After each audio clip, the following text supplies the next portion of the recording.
Exterior, Anne's house, night. The taxi pulls into the driveway of an expensive split-level house. Anne pays the driver and goes inside, silhouetted by the lights of the retreating cab. Interior, Anne's house, night. Anne comes in. The house is decorated in an English country style, accented with the occasional piece of unlacquered Chinese furniture and collector-quality vases. Richard, I'm home. In the den. The den. Anne comes in. Her husband, Richard Scott, is ensconced in an easy chair with a stack of financial reports. The television plays softly in the background. How'd it go? Not bad. I finished ahead for a change. How about you? How was your day? Long. Meetings all day and the paperwork to prove it. Poor dear. Here, let me freshen that for you. Scotch? Yeah, please. She takes his glass to the wet bar. On the TV, a young Chinese girl in a striped shirt is addressing a crowd in Tiananmen Square with a bullhorn. Anne turns up the sound as she fixes Richard's drink. She pours a brandy for herself.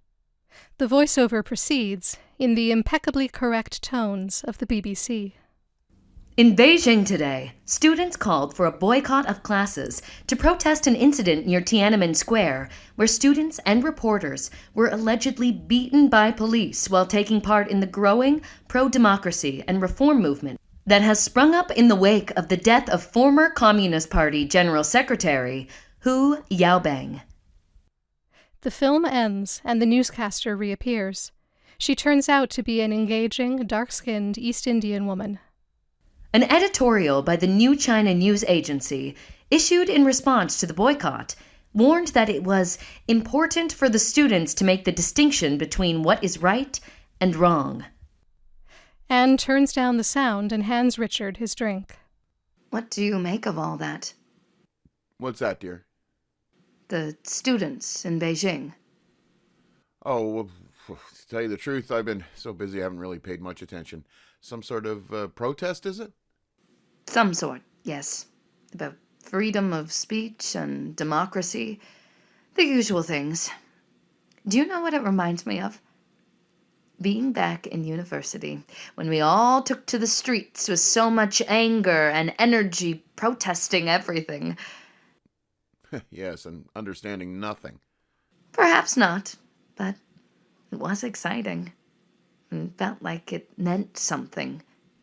I suppose, though I hardly think nicking out of a few classes really qualified us as revolutionaries. You don't think it will make a difference then? What they're doing? Well, hard to say.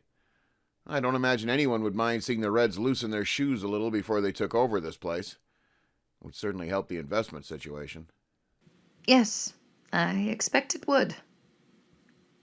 I don't know about you, but I'm ready for bed. Are you coming? In a bit. I need to finish up these reports. Stevens wants them back in the office tomorrow so we can go over them. Oh, Richard, not tomorrow. It's Saturday. Jack and Stephanie are taking their boat to Lantau and promised to save us a place. I'll have to take a rain check, I'm afraid, but you go if you like. All right. Well, don't be too long. I won't. Richard watches her leave, knowing he's disappointed her. He buries the thought and goes back to his papers.